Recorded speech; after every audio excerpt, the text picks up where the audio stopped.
Yes, sir.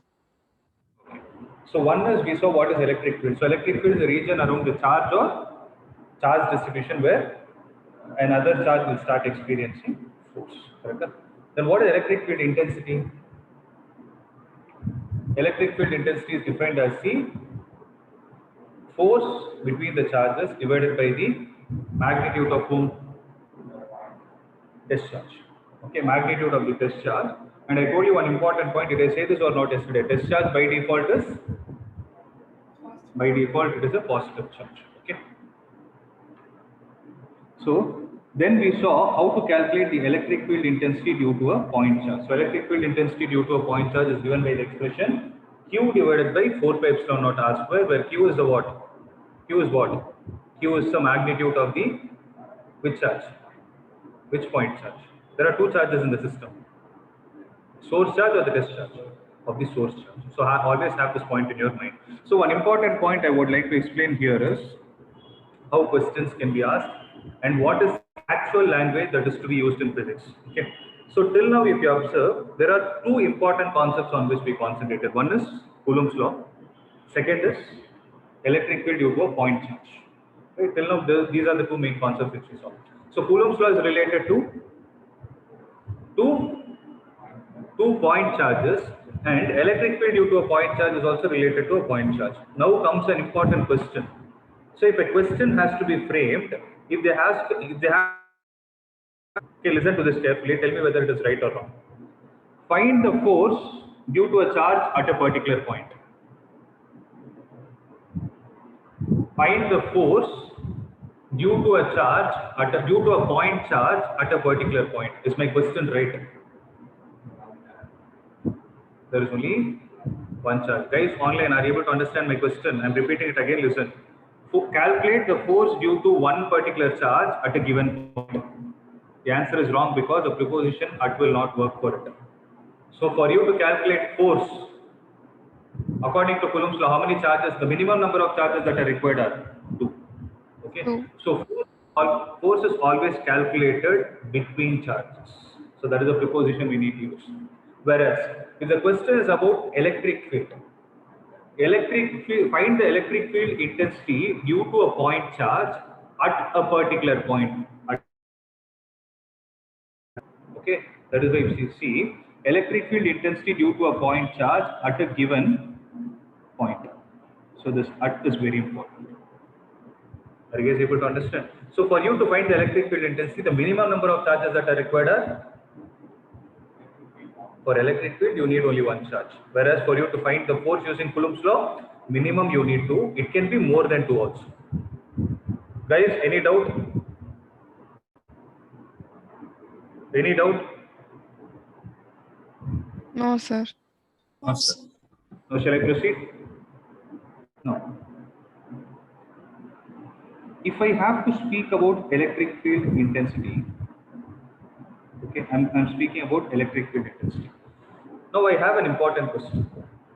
Yesterday I asked you about,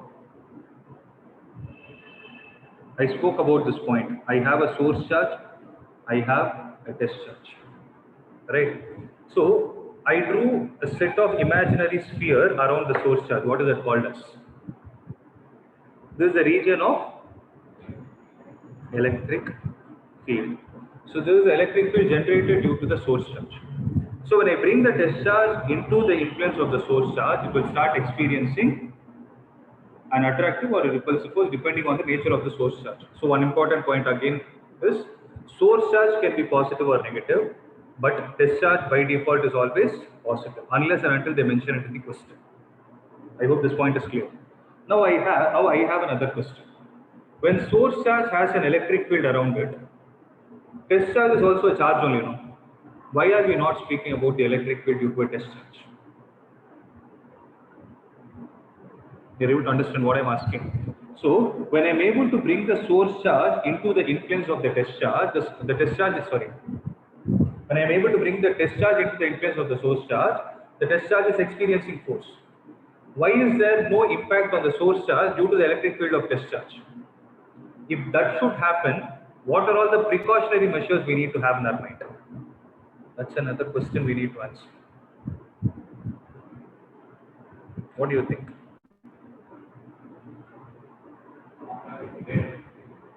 You divide it with Q naught, but there is an extra precaution that you need to take into consideration is the magnitude of Q naught should be as small as possible. Please make an important note. Make an important note for calculating the electric field intensity due to a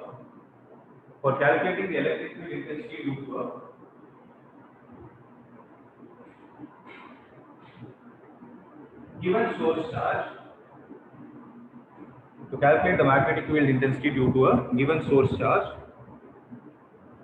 the discharge considered in the experiment,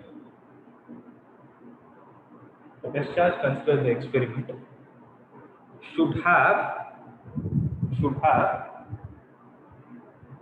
a very low magnitude,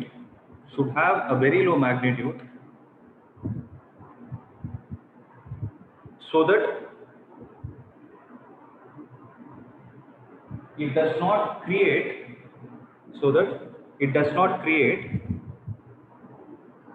any disturbance in the electric field of the source charge.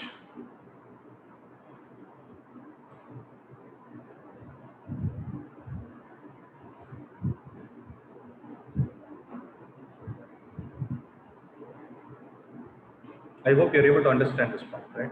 This is a very, very important point. Okay, I'll add a mathematical step later. So for you to understand this, what I can do is I can take the example from your chemistry. Okay. So if I give you two hydrogen atoms, what kind of a bond? This hydrogen by default is stable atom. Reason?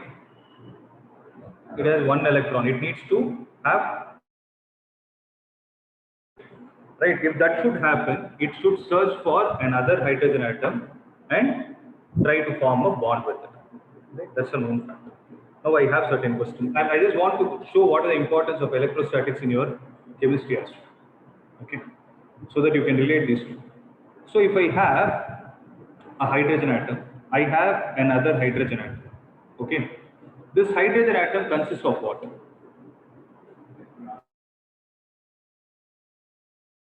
And a central core called as the nucleus, which contains one proton. Similarly, the other hydrogen atom also has one electron and a central core called as the proton nucleus. Right. So the nucleus in the first part and the nucleus in the second part will have a region around them. And what is that region called as? The electric field. Similarly, the negative charge will also have the region around it. Right. Now the question is, if the first hydrogen atom has an electric field of this much value, second will also have same magnitude. Okay. Guys, I hope you are following me, right? Right. So both 1 and 2 will have two electric fields around them. So will they be of different magnitude or the same magnitude? Same magnitude, because they are similar atoms. Right. So when this is going to be the case, when there is no intersection between the region of electric field of the first and the second, do you think a bond is possible? Do you think a chemical bond will be formed there? You're speaking chemistry, but you're going to use physics terms. Do you think a bond will be formed there? Will it be formed? Why? Because one is outside the influence of other. The same as what I did with the test charge yesterday. Okay, in terms of physics, that point is called as infinity. In terms of chemistry, you will say they both are far away from each other. That's it. It's a simple language. Here you are using the word infinity. Purida. Now, for a bond to be formed, what am I supposed to do? I need to move them close to each other. When I move them close to each other, at some point, there will be an intersection taking place between the electric field of the first and the electric field of the second. When that is going to happen, what is the electrostatic force that is going to bring them together so that there is a bond formed? My objective is only one thing. They need to form a bond, either ionic bond or covalent. I don't know what it is. What bond is going to take place? Covalent, because sharing of electrons is going to take place. Okay. when I bring these two close such that there is an intersection, which charge is going to pull the other? Nucleus. The nucleus of the first atom, first hydrogen atom, will pull the outermost electron of the second hydrogen atom. Similarly, the vice versa will happen. Right? So this process can continue and both the hydrogen atoms can come close to each other such that there will be a particular point beyond which it should be stopped. If it does not get stopped, what will happen? There will be two kinds of repulsion taking place. What are they? The nucleus of both the hydrogen atoms will repel. Similarly, the electrons present will also tend to repel. There will be an electron-electron repulsion also. So it has to come and stop at a particular point.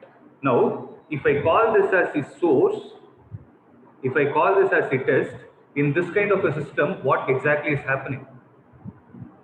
Though one is producing an influence on the other, the discharge is also strong enough to create an influence on the other.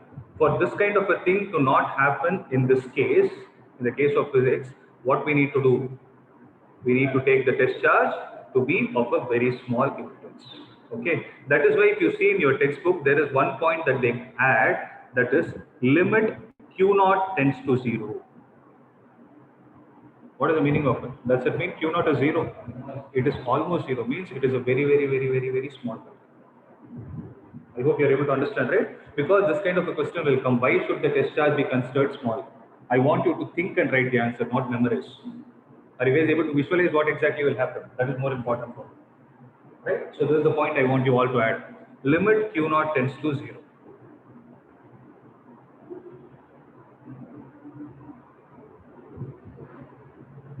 Shall I proceed?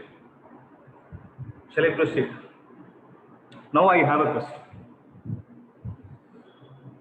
If I have to give, see, one thing I want to answer is, I have certain question in mind.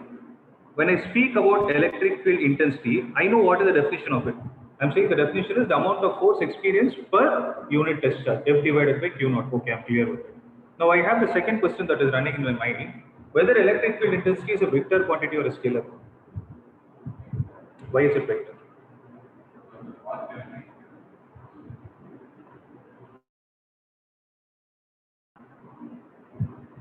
Look at the definition, the mathematical definition will tell you. Electric field is what? Is the ratio of force and charge. Force is what? Force is a vector quantity. When you divide a vector with a scalar, the output will also be vector quantity. So electric field intensity is a vector quantity. Very important point, guys. Make a note of it.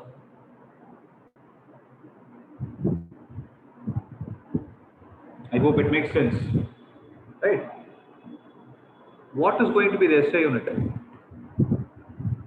Students online, why no interaction? Are you able to understand? Or is it tough? What is happening? I want some response. Am I clear? Yes, sir. Okay. So what is going to be the SI unit? Look at it and tell me. Same, look at the mathematical expression, that will give you the answer. You need not think. Newton per meter. Right? Why are you going that far? The one which we discussed today. Electric field intensity is what? Force by charge. So it is what? Newton per coulomb. Yo. It is Newton per coulomb or Newton coulomb inverse. Okay. I'll give you an alternate one also, but that is not used in this chapter. It is used in the next chapter. I want you to take a note here itself.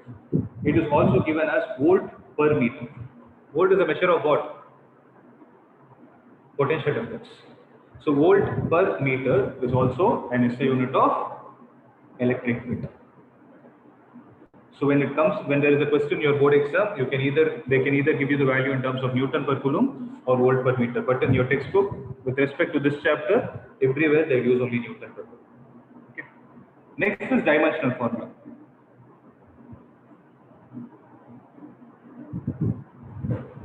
What is the dimensional formula, guys? M. So Newton is measured in Newton is mass, force is mass into acceleration. Mass L to the power 1, T to the power minus 2. mLT power minus 2 divided by Coulomb is I is equal to Q by theta. Q is equal to I into T. Now, AT. Q is equal to I into T. I is measured in ampere into time. So L T minus 3, A minus 1. So this is going to be the dimensional formula of electric field intensity. Make a note of it. Okay. Now I'm going to come to an important point. Okay. I told electric field intensity is a vector quantity. When I say it's a vector quantity, I need to give a direction to it. Correct? So when I spoke about the force, it was clear. The force was acting along the line joining both the charges. So since I had 2 points, the minimum number of points required to draw a line are 2. When I have 2 points, I can draw a line joining them. Whereas when you talk about electric field, how many charges are enough for you to define? 1 charge is enough. So when I have only 1 charge, how am I going to define its direction? That's what I need to understand. Right? So I will just create a similarity, okay, from the concepts which you people already know. What is this? Okay. What is this? Bar magnet. What? It's Bar magnet. If I ask you to draw the bar magnet's magnetic field lines, they are from where to where? The concept which you already know. Magnetic field lines are always from north to south inside the magnet, and south to north inside the magnet. Magnetic field lines always form a closed loop, known fact. Now I have a question. Who told you that magnetic field lines are only from north to south? Why can't it be from south? It could have been. How did you conclude without a theory saying that it is only from north to south? When I asked you, people confidently told me it is from north to south. The answer is right. But my question is why? Who is deciding it? What test did you do? Not sure. What is the device which Sir, the magnetism? repeat the question. Sorry, I am not able to hear you. Could you repeat the question again? I couldn't hear you. I am saying, when I asked you the question of magnetic field lines, you people told it is from north to south pole. No. I am asking, what made you conclude it is from north to south pole? I can say it is from south to north. Very good. So when you keep the compass, what pole are you going to observe? Okay. There is reason I am telling this, guys. Listen to this carefully. Okay. I have 2 arrow marks in my hand. Okay. Let me take it like this. Let me consider this as the bar magnet. Okay. Wherever arrow mark is there, that is the north pole. So I have a bar magnet for which I am trying to draw the field lines. North pole, south pole. I have a compass. I'm sorry, but the compass is of bigger size. Compass will actually be a small needle. Okay. If the compass needle initially was like this, where this is the north pole and this is the south pole, once it is brought close to the bar magnet, what will happen to the needle inside? The needle starts rotating. In the 10th standard, they would have not used this word, but the needle is using torque. Torque is rotational force. So it experiences torque, and it will come and get aligned in such a way that it will try to be as far as possible from the north pole of the compass will try to be as far as possible from the south, from the north pole of the compass, right? It will be like this. So this is the axis of the bar magnet, then the compass will become something like this. Okay. So I will mark this point of the compass. Which point of the compass am I marking? Am I marking the north pole or the south pole of the compass? Marking the north pole of the compass. That's the reference. Okay. Once I mark, if I put a dot here, exactly at the dot, what I will do is I will take the end of the compass and place it here. Okay. So when I try to move the compass away, you can observe that there will be a small deflection taking place like this. You're able to understand. Again, I will mark this point. That is also north pole. I will again take it slide to. Guys, I hope you're able to see this. Then I'll place this point, north pole. So if I, by doing that, I'll get set of points in which the north pole of the compass was facing. Correct? Have this point in your mind. Guys, online.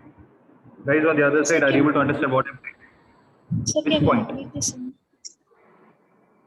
Which point?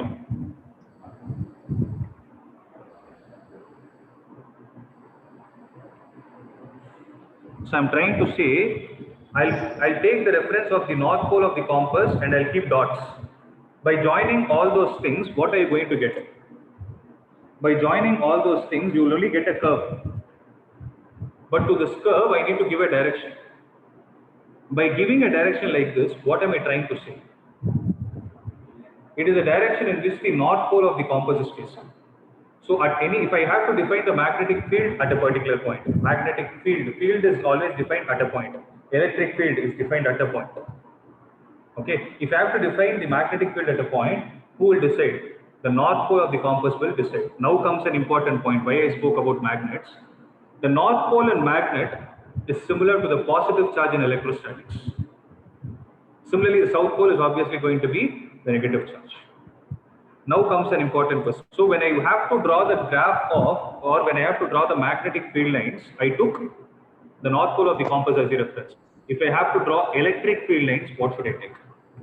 I should take the direction in which the positive test charge would experience force. That is the reason why test charge by default is positive. Okay. And one more reason is, when I speak about a test charge, it is a monopole. What do you mean by monopole? Mono is single, pole is polarity, one polarity. Whereas a compass will always exist as a dipole. You break the compass into a magnet, any number of parts, it is still going to be a magnet with two poles. Right? You cannot have a north and a south pole. Are you guys able to relate the dots? Are you able to connect the dots? Right? So whatever you are learning here, you will repeat it in the 5th chapter also. Okay, magnetism and matter. So, since I told electric field is a vector quantity, then its direction should be what? Electric field is directed in the direction in which who will experience the force? A positive test charge would experience a force. Please make a note of it.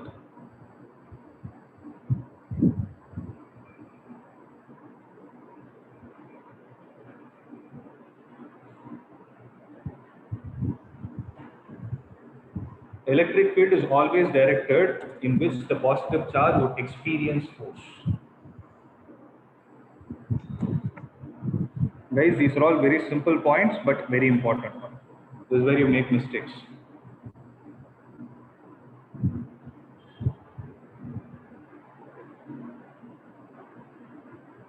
Right? Now, if I take a positive source charge, then if I imagine I don't have a test charge now. Okay, if I imagine that there is a test charge placed at the location which I showed, it will experience a force in the outward direction. So the source charge will try to push the positive charge away from it.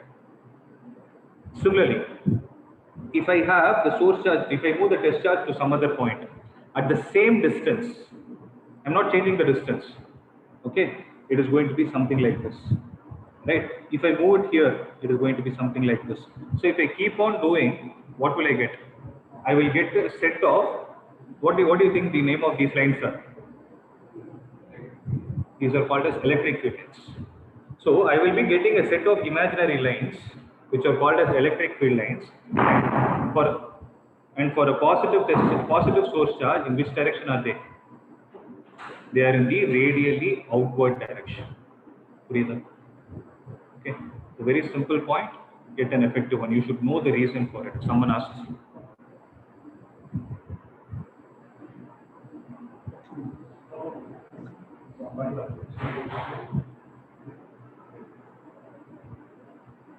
So,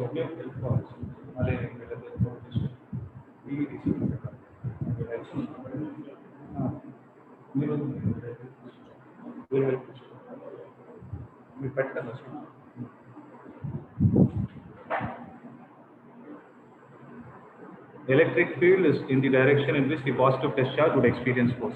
So, for a positive source charge, the electric field lines are in radially outward. Direction. If I take a negative charge, it is going to be the radially inward direction. That is only logic. So I will let you show how it is in the textbook. You're able to see this?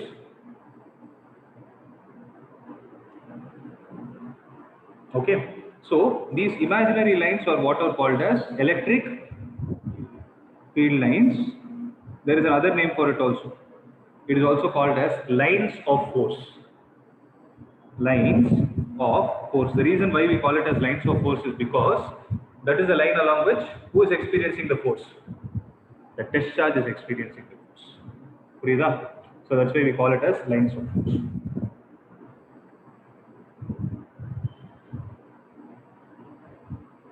So whatever story I told you is what is given in the first point. You can read this, you will understand. Similarly, I hope you understand why this limit Q0 tends to 0 is given in the textbook. Instead of Q0, they are given it as Q. And one more thing, whichever is given bold in textbook is a vector quantity. So if you're reading it, you should understand this. Okay.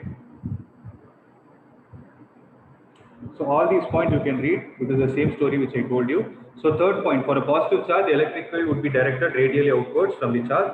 On the other hand, if the source charge is negative, the electric field vector is pointed radially inwards. Have this point in your mind. Next. This fourth point is about the logic which I told you, how many charges are required to define the electric field at a particular point.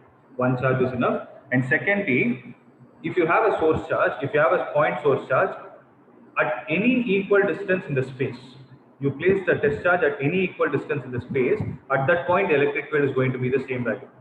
Because E is equal to what? Electric field due to a point charge is Q divided by 4 pi epsilon naught R square. So if the source charge is kept Q, you take R to be any distance, at this the electric field is always going to be a constant. So if you take a point charge, what is going to be the locus around it? Locus means the shape you are going to get around it. So if there is a point charge, what is the shape around? It will be a sphere. So on a sphere of radius R, the electric field at every point will be the same. Is that clear? The next concept is electric field due to system of charges. So it is similar to the concept that we discussed yesterday. Force between multiple charges. That's what is given in textbook, which I called it as principle of superposition. Similarly, if you have electric field due to system of charges, that is also called as principle of superposition. Are you guys able to create the similarity?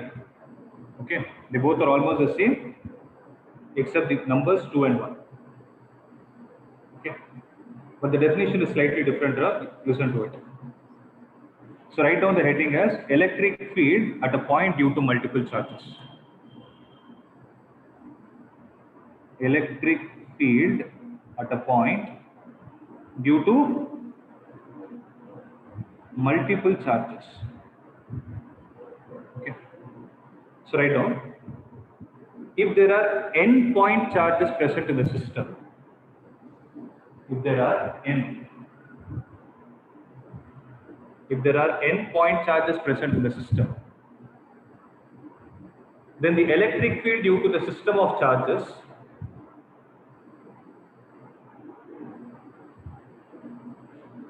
please add the word net. Then the net electric field due to the system of charges. Then the net electric field due to the system of charges at a given point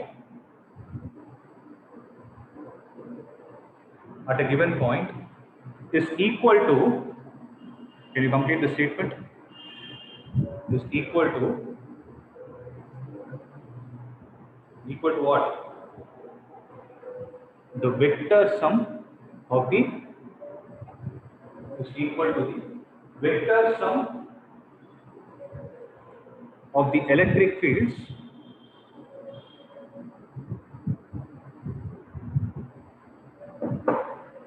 due to individual charges.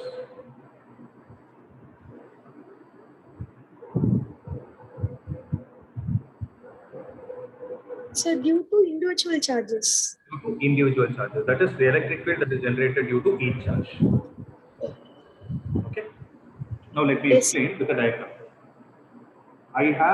Let's say I have a system where I have 4 charges and I've taken a point P here. So let me call this charge as Q1, Q2 minus Q3, Q4. Okay. Now from the logic, what is that point P? Point P is the one where you need to assume what is present. You need to assume that there is a test charge. Okay. So if there is a test charge at that particular point, then due to Q1, the test charge at point P will experience a force away or towards. Will it experience away from P or towards P? It will repel. That's what we saw now, right? If you have a positive, so Q1 is a source charge. Due to a positive source charge, the electric field is away from it. Okay. Let me call this as, look at the way I'm going to write. Electric field, the symbol used is E. So in your textbook, when they ask you to calculate electric field, they're indirectly asking you electric field intensity. Every time they will not speak about intensity. Okay. But you have to have it in your mind that electric field is only a definition. Electric field intensity is a mathematical formula. So E represents electric field intensity due to the first charge at point P. Look at the way I'm writing. I wrote it as E1P. E1P does not represent like this. Electric field between point 1 and P. No. Yesterday I wrote F12. No, F12 means what? Force experienced by 1 due to the charge at 2. But here E1P means electric field due to the first charge at point P. Similarly, electric field due to the second charge at point P will also be radially outward along what? Along the line joining the source charge and the point P where you are calculating the field. Okay, then over E 2P. So we thought it is 1. It is good. Is someone speaking? Are you speaking?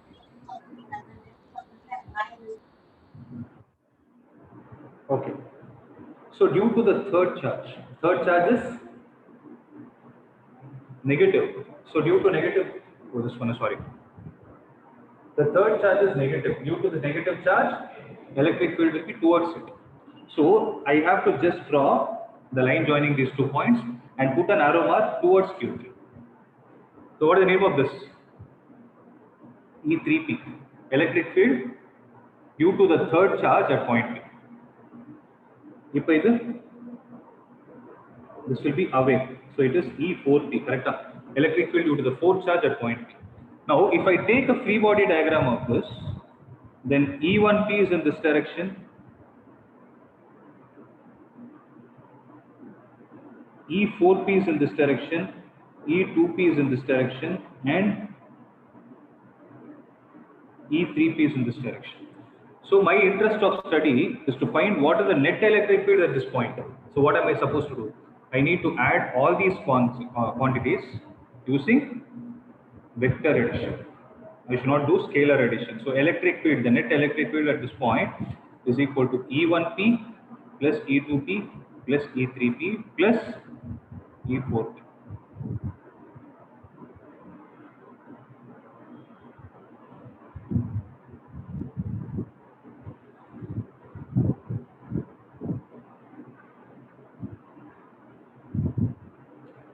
I hope it is clear.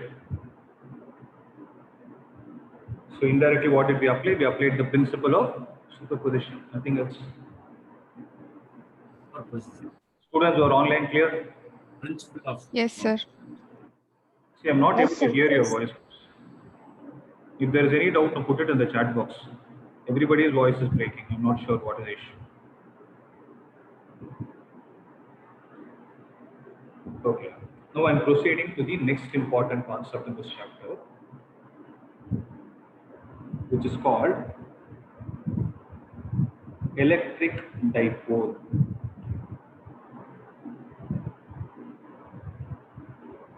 Okay. Not a new term. You guys know this already. Dipole number, which has 2 poles. Di is 2, pole is polarity. So if you have 2 charges, then how are those 2 charges supposed to be? Okay. Can one charge be Q and the other charge be 2Q? Very good. They should be of equal magnitude but opposite nature.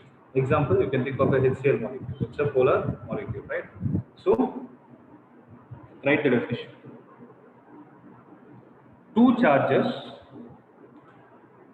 two charges with what nature? Again, they are point only.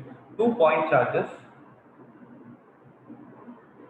charges of same magnitude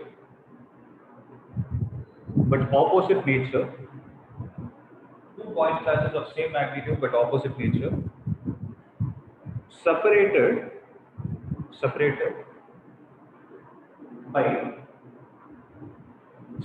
by a very small distance.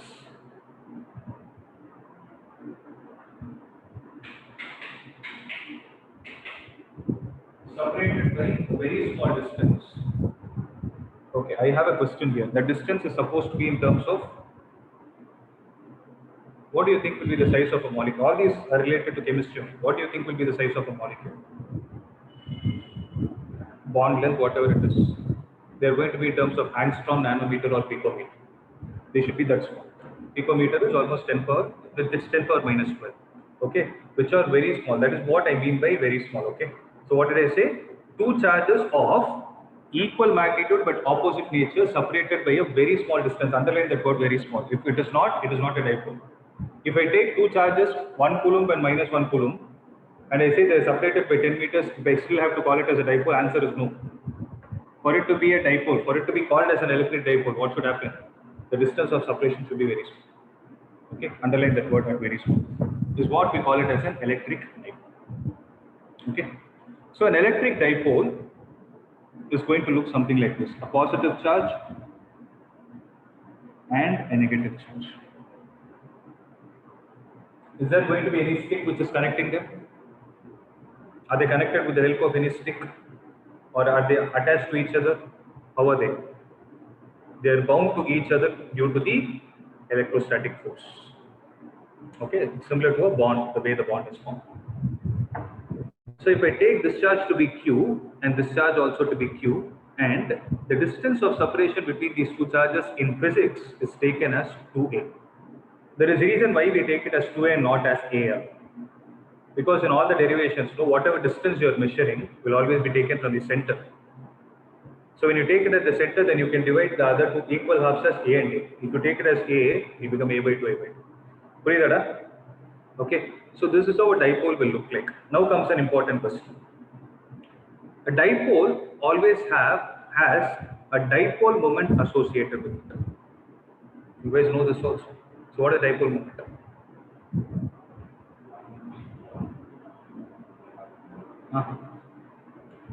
You're talking about the effect. So dipole moment means, please write it down. It is a product of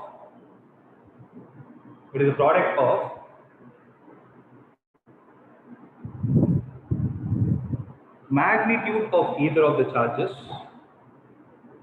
It is a product of magnitude of either of the charges and the distance of separation between them. It is a product of magnitude of either of the charges and the distance of separation between them. So how do we write it mathematically, guys? Magnitude of either of the charges is Q only. And what is the distance of separation between them? 2a. 2a. So mathematically Q into 2a is what we call it as dipole moment. Now comes another important question. So I know the definition, right? I saw Newton, I saw the definition of it. I have a mathematical formula. Now the next question is dipole moment a vector or a scalar? It's a vector quantity. Vector. So it's a vector quantity. Dipole moment is a vector quantity. If I say vector quantity, I need to make sure that I know the direction. Recollect it. What is the direction? The dipole moment dipole is always from Opposite. in chemistry as well. Get reverse. It is from negative to positive. Okay. So vector quantity, the dipole moment is always directed. Please make a note of it.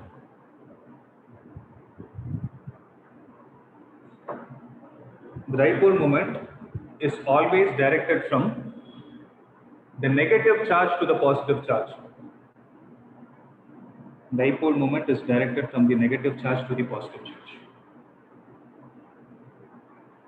Okay, so P is a vector quantity. Next. Now I know the quantity. What is going to be the SI unit for it?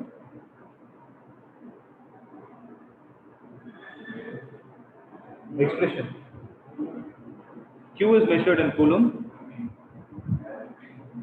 2A is the distance. Distance is Meter. measured. Coulomb meter is the SI unit. One common mistake that happens is if you write the C in lowercase, it becomes centimeter. Don't do that mistake. That mistake happens many times. Okay? It is in terms of coulomb meter. Chemistry is the idea. What is it?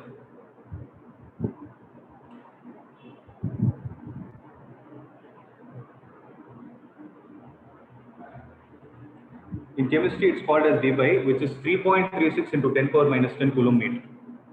Okay, so it's a very small quantity. There you're dealing with molecules, here you're dealing with something else. Okay, so now it's the same thing there also. So this is the SI unit. I hope it's clear till this point. Now what we are going to do is, we are going to apply the concept of electric field due to multiple charges in a dipole first. That is, we will calculate the electric field due to a dipole at, there are 2 points at which you are going to calculate. One is axial point, second is called as the equatorial point. So first we are going to see what is an axial, what is the electric field due to a dipole at axial. So that's the first heading. Write down the heading. Electric field due to a dipole at axial point.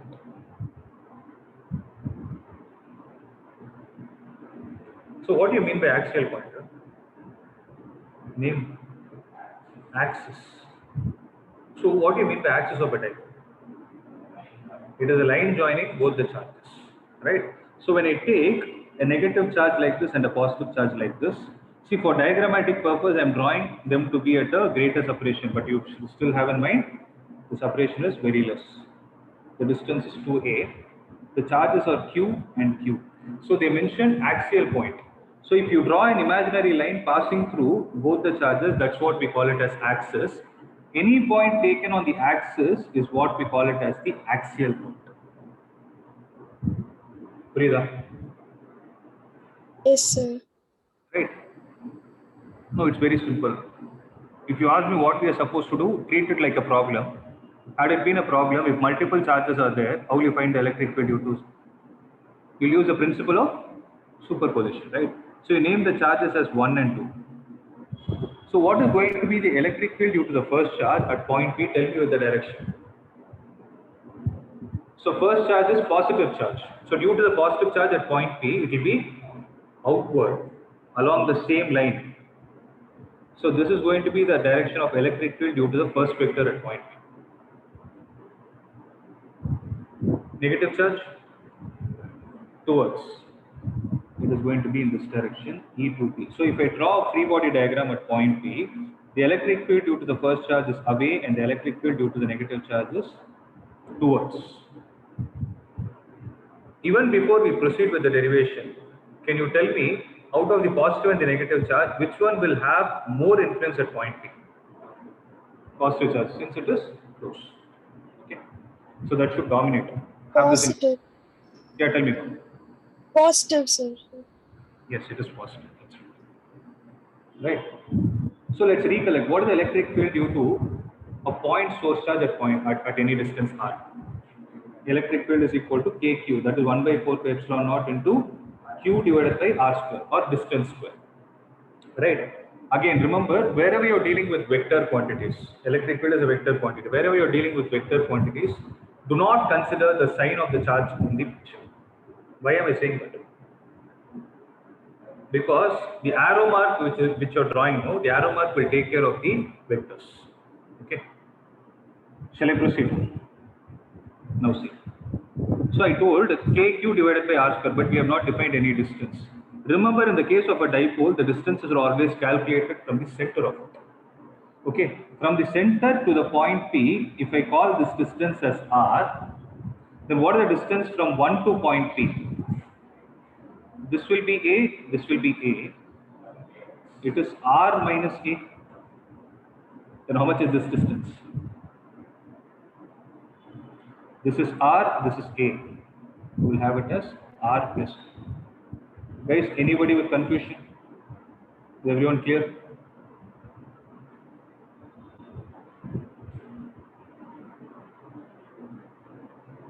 So what is the electric field due to the first charge at point P? So we are using that formula. 1 by 4 pi epsilon naught Q divided by the distance square. Perfect. R minus A the whole square. In which direction? In the rightward direction. So what I will do is, for namesake, I will take this axis as x-axis, this as y-axis. Since everything is restricted to x-axis, I will call it as I cap by giving it as a vector. Okay. Electric field due to the second charge at point P. 1 by 4 pi epsilon naught, the same thing. Very good. R plus A the whole square R in plus minus I cap, and I have to put a vector so. So the net electric field at point P is equal to the electric field at point P due to the first vector plus electric field due to the second charge at point P. Correct? So it is 1 by 4 pi epsilon naught Q divided by R minus A the whole square plus 1 by 4 pi epsilon naught Q divided by R plus A the whole square. The thing I forgot is minus I cap and plus I cap. So if I bring the minus sign here, then what is common? Q divided by 4 pi epsilon naught is common. It will become 1 by R minus A the whole square times I cap minus 1 by R plus A the whole square times I cap. Correct, Ada? So I cap also I can take it out. So Q divided by 4 pi epsilon naught into 1 by R minus A the whole square minus 1 by R plus A the whole square times I cap. So Q divided by 4 pi epsilon naught into solar. You take LCM. R plus A the whole square minus R minus A the whole square divided by, multiply both. R minus A into R plus A is minus R square minus A square. A to the power The of whole square. Sorry? No, it's the same thing I was speaking. Yeah. Okay. Now comes an important simple math. A plus B the whole square minus A minus B the whole square. How much is it? 4AB. So it will be Q into 4 times A into R divided by 4 pi epsilon naught into R square minus A square the whole square times I cap. Have this point in your mind. Right? Let me call this as first equation.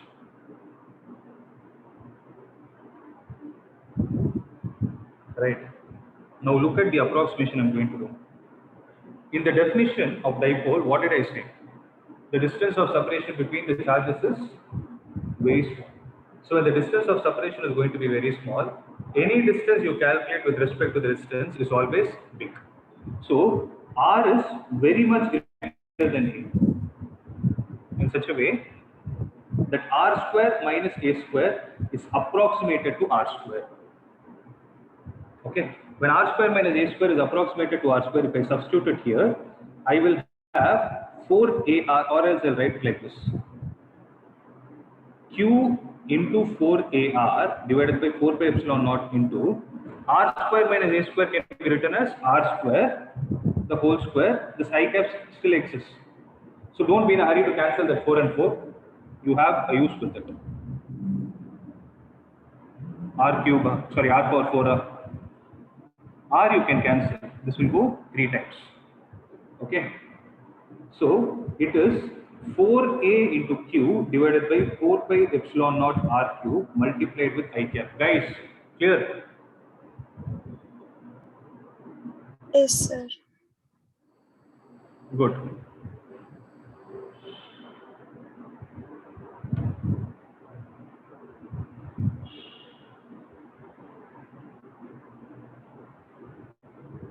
Right?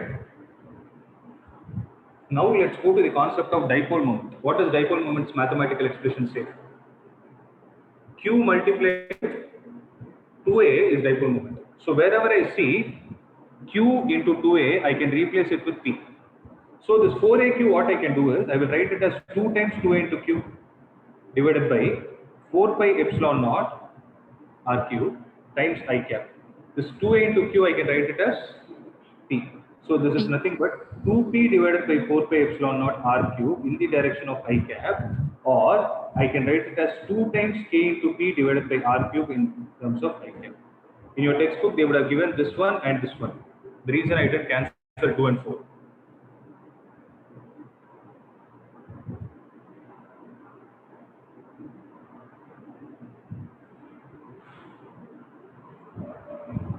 So 2 Kp divided by R cube in the direction of I cap. This is where an important point comes. I should not leave my answer in terms of I cap, rather I should write it in terms of the direction of dipole moment. Purida. So what I will do for it is, listen to this carefully. What is the direction of dipole moment? From negative Negative to positive. Positive. This is the direction of dipole moment. I can call it as P cap. Correct? If I relate this P cap and I cap, they both are in P cap and I cap, they both are in same direction. So what I can do is I can replace this I cap with P cap. So the answer that you're supposed to write is 2 Kp divided by R cube.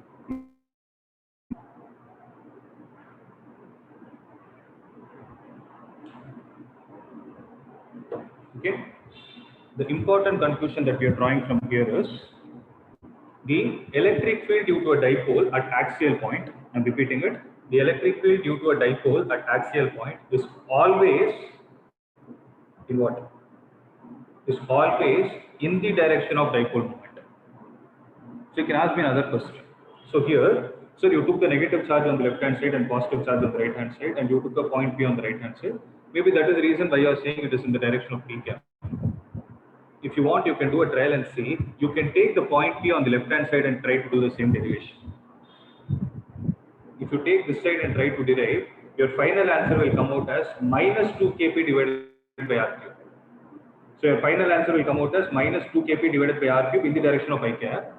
You push the minus sign to this 2 Kp divided by R cube in the direction of minus I cap. When I take the point P on the left hand side, P cap and minus I cap are in opposite direction, you will substitute. You will still get the same thing. So the important conclusion that you need to make a note of. Please write it down. All these things will come in assertion reason. Electric field due to a dipole at which point? At an axial point. Electric field due to a dipole at an axial point is always in the direction of whom? Dipole. Is always in the direction of dipole moment. Okay? And this value has to be remembered. You have to apply it in problems.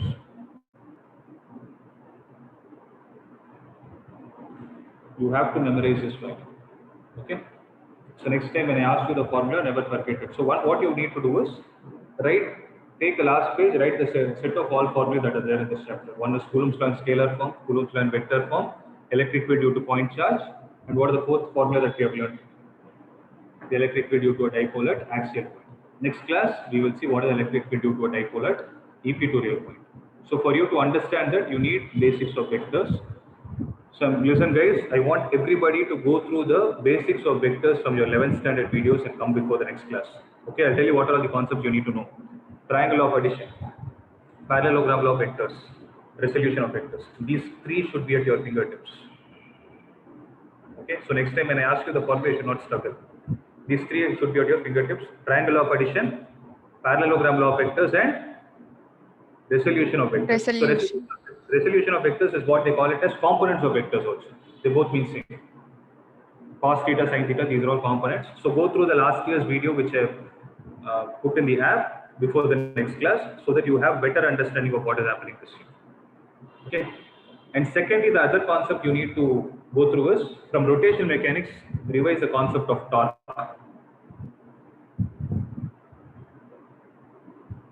Revise the concept of torque and this point also. From vectors, revise cross product and revise cross product also. Dot product. So in some vectors, what are all the points I told you? From vectors, triangle of addition, parallelogram of vectors, resolution and cross product. Cross product is very, very important. Okay. And from this thing, rotation mechanics, torque. Because in this chapter, I told you one point, you remember? Magnet, compass needle, it starts rotating. 10th standard, no technical name of torque. Now we will use the word torque. We will derive the expression for it in this chapter. That is going to be the next derivation. So make sure you are thorough with all these things. Any other doubts from today's class? All are clear. So keep revising. Once this chapter is over, you will have a test. I give only 1 week of time. So start revising. If there is any doubt, you can reach out. Okay. Guys online? Yes, sir. You are Yes, giving sir. assignments. Yes, sir. Sir, Above. sir.